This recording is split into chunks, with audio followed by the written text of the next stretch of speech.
second Cup semi-final. I'm Simon Ward, alongside me, former Blackburn Melody Robinson. Melody, as you look at the contrast in these two teams, it's very difficult to work out who the favourites are, though Australia have gone into this tournament like a train. Oh, Australia has been absolutely outstanding. I mean, this is business time for both of these teams. They've got similar athletes, and, you know, they do a lot the same. They use the space, but what Australia has is speed to burn. They've got weapons in Cherry and Green.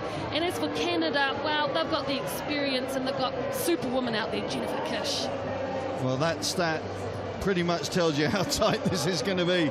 Australia just heading it up over 7, but really anything could happen in this Cup semi-final. There's the lineups. Australia with pretty much their strongest starting 7. The likes of Parry and Williams, of course, familiar figures on the women's circuit, but Charlotte Caslick making more and more of a name for herself.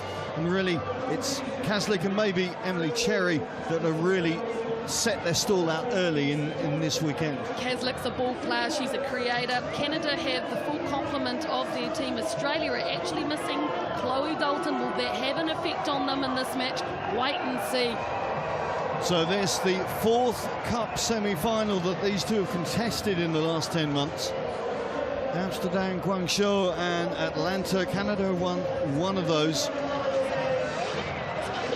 Who is going to have the mental fortitude to stand up to the rigours and the stresses of this knockout stage of the tournament? It really is going to put both teams to the test. Well, it's Australia who are actually the defending champions at Dubai. They got second in the overall series last year. The last 12 months they've done a lot of development.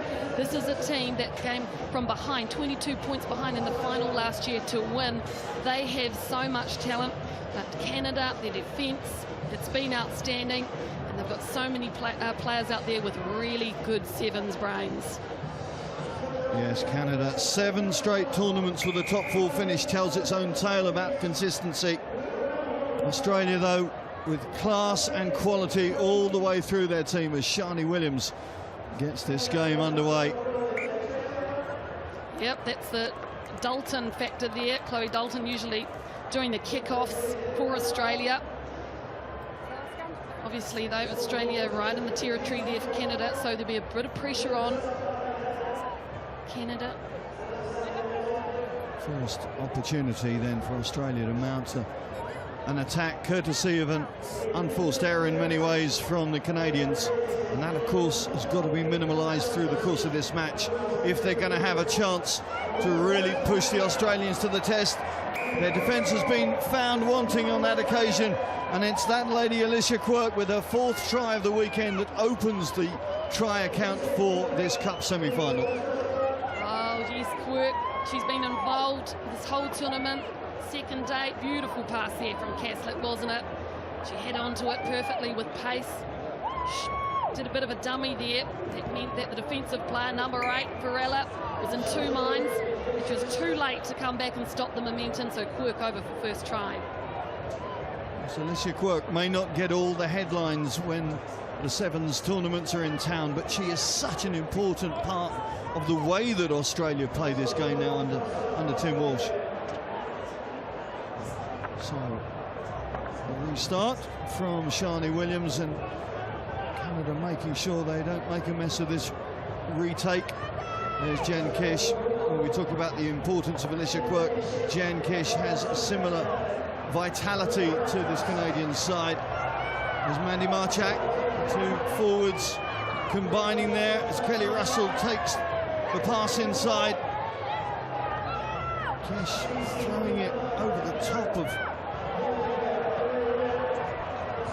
and really not helping her team out, and in the end Ghislaine Landry has to go down and touch back. Now, is it going to be a 22 restart or a scrum put in? I think it was a slight knock forward, yes indeed, from an Aussie hand, so Canada can breathe a sigh of relief there. Well, Landry's been good for Canada too. Great finisher, plenty of pace. You mentioned that final of a year ago, and I'm sure psychologically that is going to be a huge fillip, because you didn't mention that they happened to beat the champions in that final, New Zealand. That's right. And what a match that was. Anybody that was here will not forget that one quickly. Struggle through the tackle. Just get the feeling Canada trying to force the pace a little bit, and another unforced error, this time from the skipper. Well, they're nervy because they're behind their 22, very near the Australian try line. So that puts pressure on you. Just trying to keep it close there into the contact area, Canada, but it just didn't come off for them. Andy Marchak, such an experienced performer, 5 World Cups on the CV, 3 in the 15s game and 2 in the shortened format.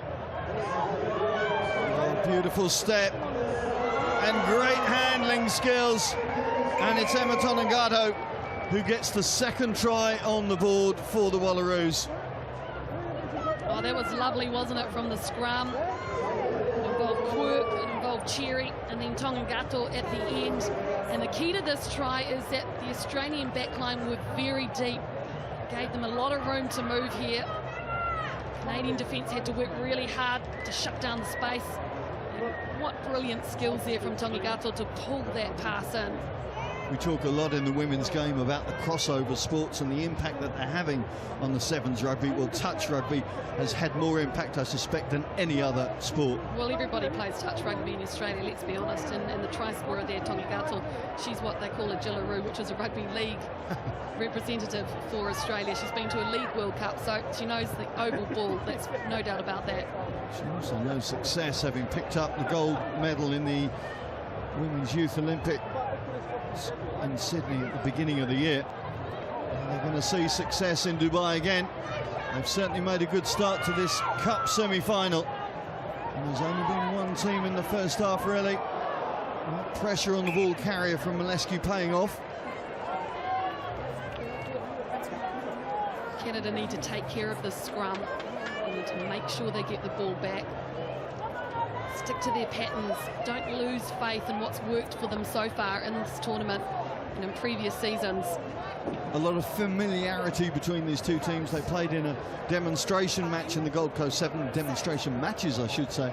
3 games that they played, and indeed they trained together as well, played against each other in the Gold Coast 7s shortly afterwards, which Australia won.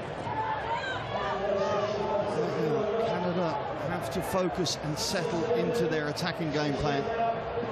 And they come round on the wrap, but Stacey unable to find Landry with a clean pass, and it allows the tackle to come in.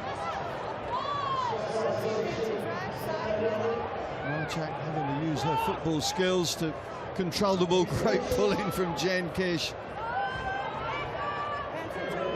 Aussie defence at the moment, keeping Canada inside their own half, forcing the pass, and in the end, Marchak unable to take that awkward feed from her skipper.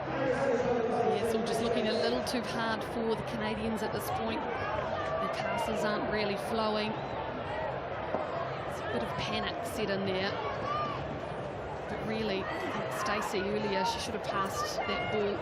Get it out to Landry, who's been their strike weapon out wide. Give it to her early.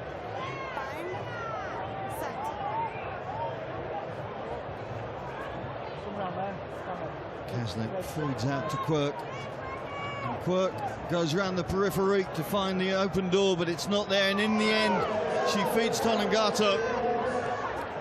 Where's the support? There it is. It's come from Charlotte Kaslik. Australia manoeuvring position to get into the opposition 22, and they've opened up the defence, and this time it is that lady Emily Cherry who's going to get another try in this sevens format.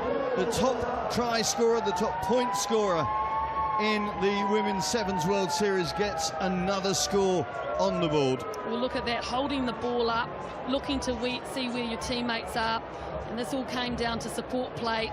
Australia had the numbers on attack, short passing, offloads, and Cherry on the end of it.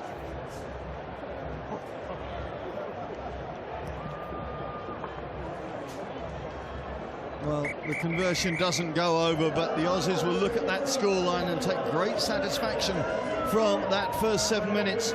Plenty for John Tate to talk about in the half-time huddle. Plenty to think about as we look towards the second half with a 17-0 Australia advantage.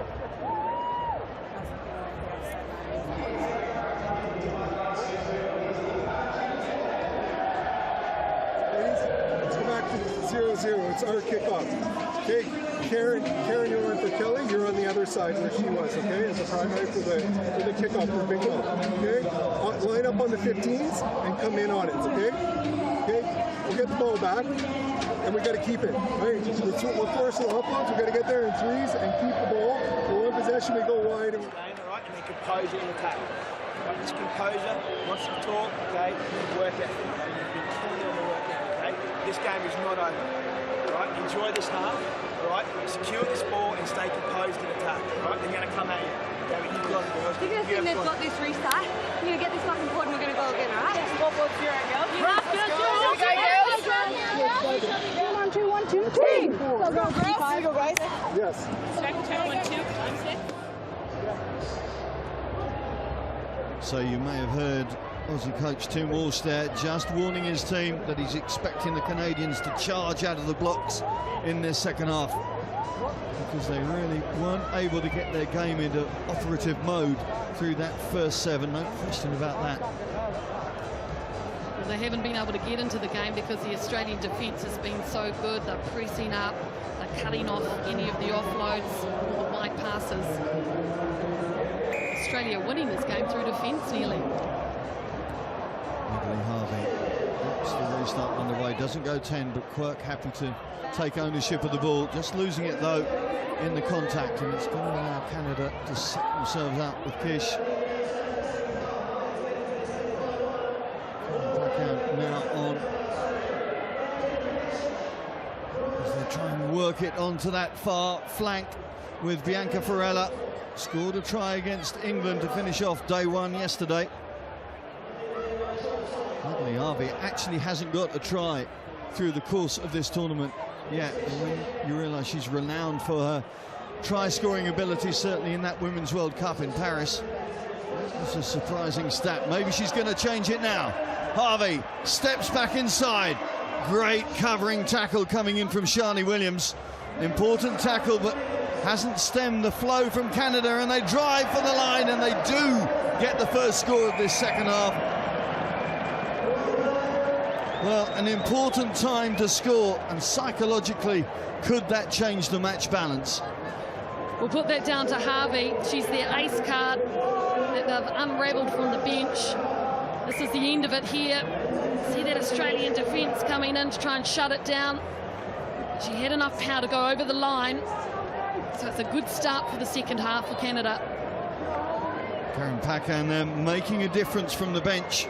Second try of the day, in fact, having been part of that try-scoring count against the USA in the quarter-final this morning. Now she's made a difference in the Cup semi-final, and it's certainly thrown the mix open a bit more for the final 5 minutes.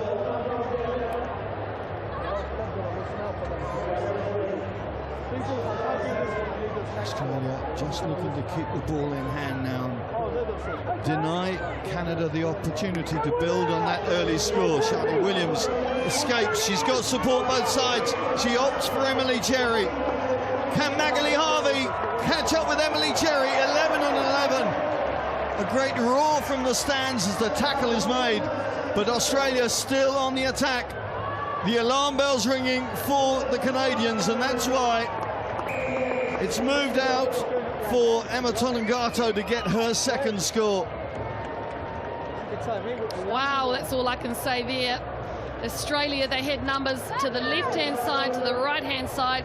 It was their prop and Captain Williams doing the props job. Basics, gave that inside ball. And then this is the end of the try once again, Tonengato. I loved Harvey's chase, but Australia, they're just making sure that they've got players on either side of the field. It's stretching that defensive Canada, and then they're having to scramble. Australia with the most potent attack in this tournament. You look at the stats yesterday, 99 points scored over 3 games. 24 tries this weekend before this match, so averaging 6 tries a game. And they have such composure in attacking possession, in attacking position, to be able to capitalise. Well, everybody's doing their job in this Australian team. The 2 props do the roles they're expected, which is about go forward, making the tackles, putting pressure on the breakdowns, and then they've got all those threats everywhere else. Efficiency and execution from the Australians so far in this Dubai Women's Sevens World Series.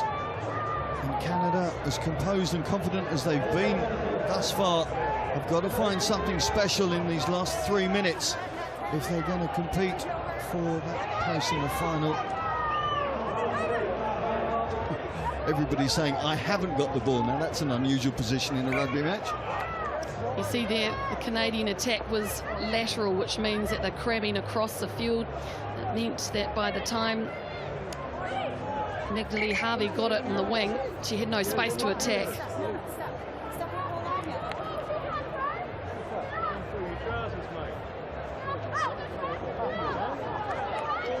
Stretches but can't control the ball, and it's back in Australian clutches as they move it wide to Tonagato, stepping inside, putting on the afterburners, but once again Magdalene Harvey getting a tackle in. Important tackling it is on those wide exchanges. Beautiful line from Shani Williams, releasing the ball inside. And it is Amy Turner who goes over. Well, such a well-manipulated try there, and the execution supreme. Wonderful sevens to watch, wasn't it? They played the 5-metre line at the far edge of the field. Now, usually you'd expect them to come wide back the other side, but instead Williams was in the middle of the field to punch it up, and Turner supporting her on the inside. You know, they've got everything out there, Australia. And the confidence is ripe.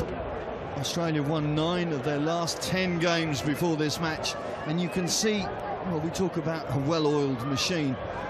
It is so efficient. They are able to work in any given situation. They know what their team has to do. They know what their roles are, and they operate so efficiently. Well, right now they've moved themselves out of touch, you would think, of this Canadian side with just over a minute left. It's going to be Canada trying to get something plausible from the final 60 seconds of this game. They really haven't been able to show what they're about to full value, but that's credit to the Wallaroos, because they really have clamped down on opposition ball and executed very, very well on their own ball.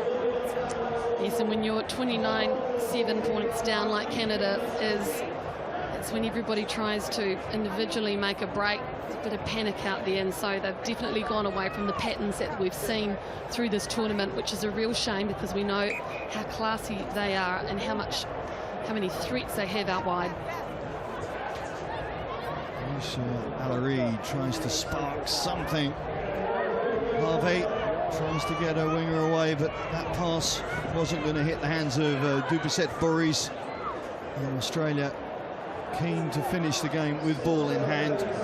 Won this tournament, of course, last year, won in Sao Paulo as well, runners-up in China, and the Cup semi-finalist in Atlanta. That's the consistency that Tim Walsh has been able to get, and they've got another Cup final to look forward to now. A pretty convincing and impressive performance from the Australians. 29-7 means that they are going to take their place in the final of the Dubai Women's Sevens World Series 2014.